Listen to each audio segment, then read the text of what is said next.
Welcome to our Catalog Tales podcast series. My name is Ashish Singhvi. Today, I'd like to talk about a topic which is very important to many people and enterprises, which is data and analytics in context of digital supply chains. Now, supply chain is typically a back office function, but with post-COVID pent-up demand for goods, it has been put into popular news because of the constraints, where everyone from US presidents to late-night talk hosts are talking about supply chains. Today, we'll talk about supply chains data landscape, advanced analytics and AI use cases, and data challenges and organizational drivers and barriers in enabling those digital supply chains. My guest today is Rob Jensen. Rob is a principal consultant at Spinnaker and sits at the intersection of data, analytics, and supply chain. I've known Rob for about 5 to 6 years. We have worked on many customer engagements together, and both of us share a passion and respect for data. Rob, welcome. Thank you. Welcome, Ashish, and thanks for the invitation to talk about something that, as you say, is near and dear to my heart. Great. Excellent. I'm very excited to have you here.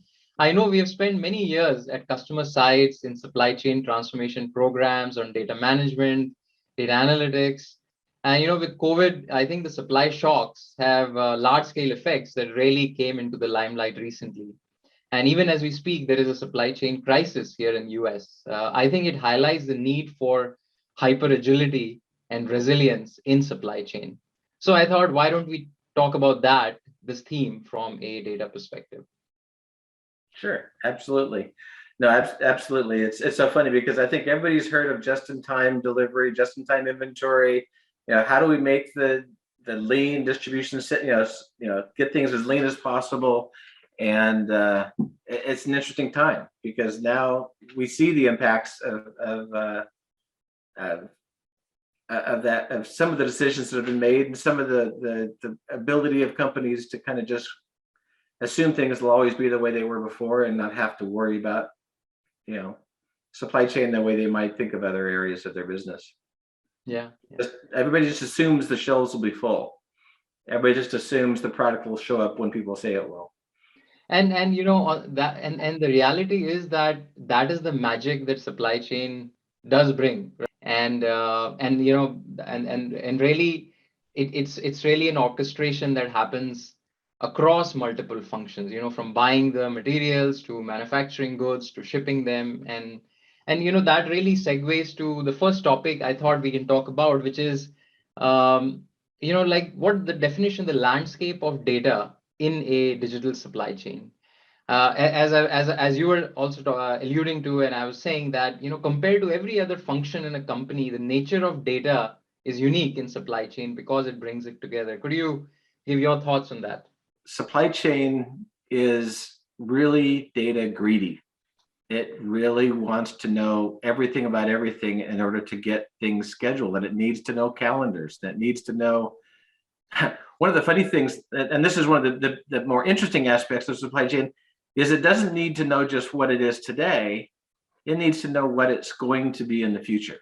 Yeah. So what pieces of equipment are going to be showing up in the future? What warehouses are going to be open, closed, factories open, closed, people's availability, when can you ship, when can you deliver? So much of accounting and the other things we think about data, it's about what happened in the past and what's going on right now. Operationally, do I have inventory? Can I ship it? Accounting, what happened last month so I can close the books. Yeah. Supply chain's about tomorrow. That's right. Yeah. And we are talking about things that exist in enterprise, or that have existed in enterprises. With all this digital transformation and big data coming in, I mean, really, each of the functions that you described, I mean, there is new data getting generated. You talk about supply coming on cargo containers. There is IoT sensors that tell you, the quality of that shipment. If once the stuff reaches in your factory, the machines have sensors which tell you, what the efficiency of the machine would be to produce it. And then your trucks have GPS sensors, etc. So really, the amount of data, if the data was X, I think the data that's available to leverage in supply chain is 10x now. And really, the companies that are at the forefront of the digital supply chains are the one who have recognized that, hey, my data is more than just enterprise data, and I need to have a proper strategy in place, to start leveraging that. And we talk about data in supply chain, and really, just data by itself doesn't mean anything. So it's really about how do you harness the data. But can you give your examples of where you think are the most important need of analytics that companies trying to take their supply chain to the next level really need to focus on? One of the big challenges is every company is a little different. And so they really need to know what they're trying to do. There's some deviation out there in the supply chain system providers. Without naming names, one of the primary providers is out there, and they are trying to figure out the best solution. And so they use LP to come up with, I ran 10,000 simulations and I came up with, this is the best option. This is the option that maximizes customer satisfaction by optimizing customer service levels and minimizing cost to the extent that it can. And then the management needs to decide, which of those do I want to optimize? Do I want to optimize service level, or do I want to optimize cost? And so all of those analytics are the things that drive those. There's another tool is about, let's get pretty close, but we can't always do the best. So let's give the planners the ability to do scenarios. And so again, that's where the analytics come in to figure out which is the best way to do it, to handle it. Or do I have an environment that's really stable, or do I have an environment where we get surprises? And there's others that are focused, predominantly on demand sensing and figuring out what's the size of my crystal ball. Do I really know what's going to happen in the future? And the supply is kind of secondary to that. We can make it and we can get it there, and it doesn't even, and cost isn't the issue. The issue is, what do we need to build and where, because I have limited manufacturing and I got to make sure I'm building the right stuff.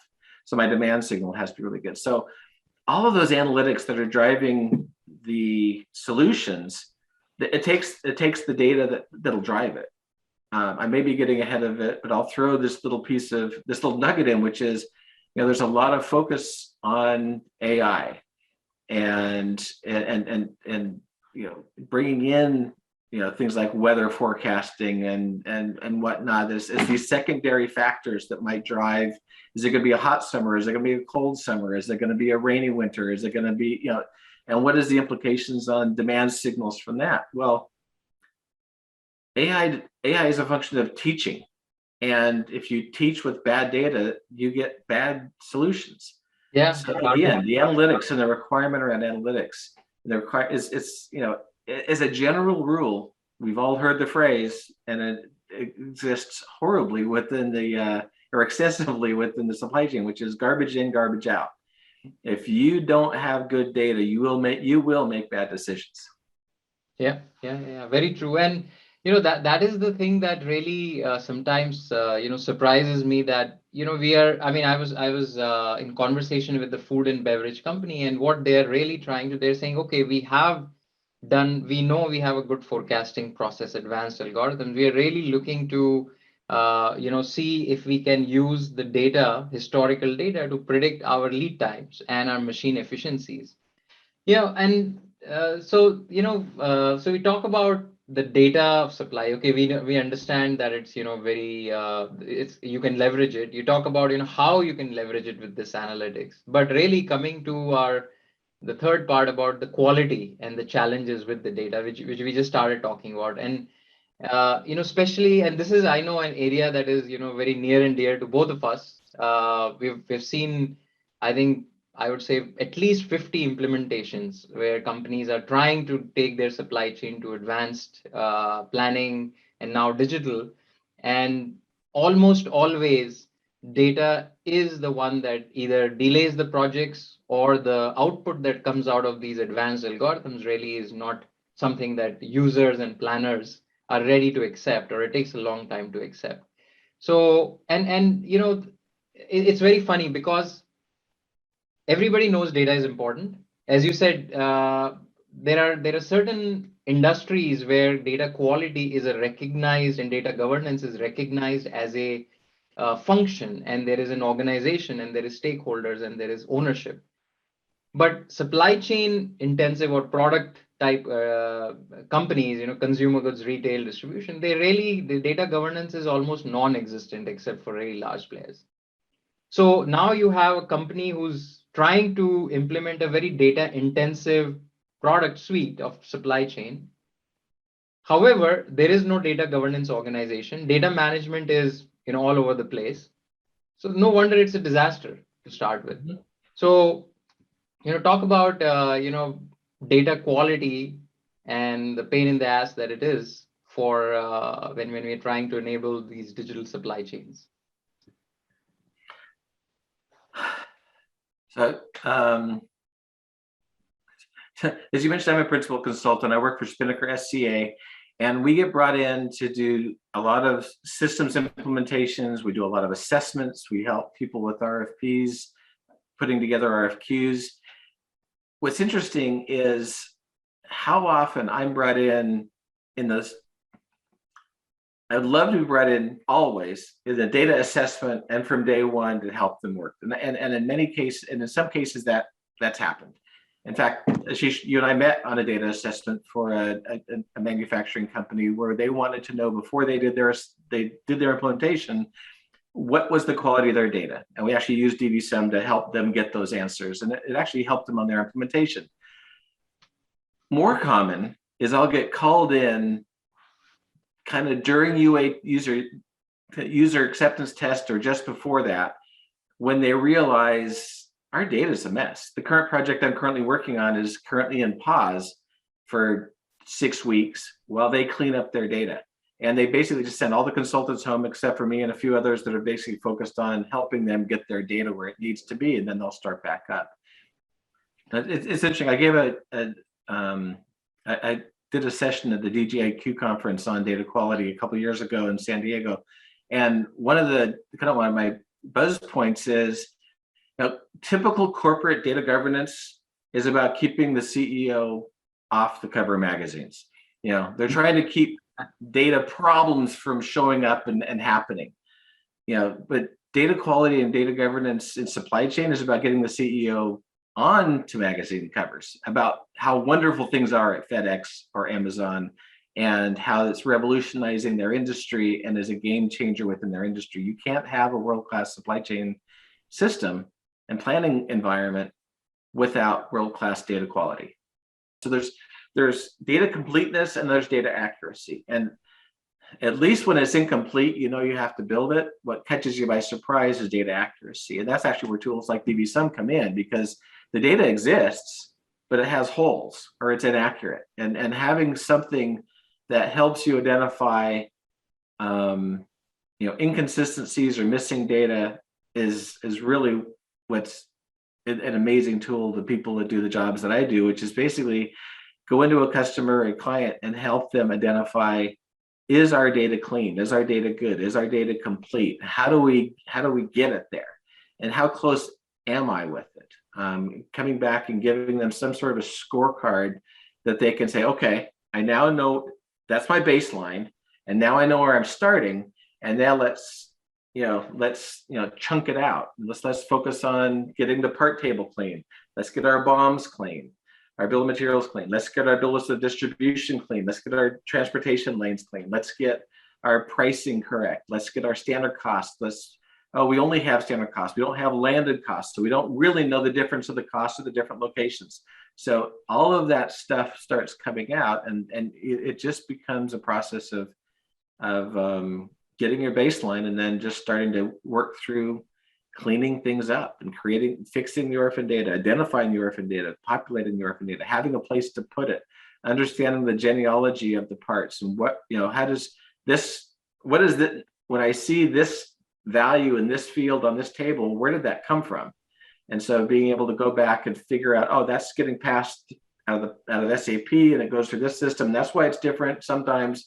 because it's getting modified in there, and getting the lineage of data values really helps people understand why. I mean, we've all sat in meetings where two people come with a report and one says the number is X and somebody else says the number is Y. And how did that happen? How can you two people that are both very senior and have staffs come to me and give me, as an executive, how did you give me, how do you not, how are you not in agreement? Because they both are confident that they have the right number. Yeah. Yeah. I have, I mean, in all the, on this topic of, quality, what I have found is the companies who, like, I did an analysis of, all the companies which I've worked with and who were successful in rolling out, and I really could synthesize it into 3 points that, if you really are working on a, digital supply chain initiative, first of all, you have to make data a formal priority. It's not like, okay, we'll take care of it when it starts. No, it has to be front and center right at the beginning, right? That's number one. Second is, you mentioned about, data assessments.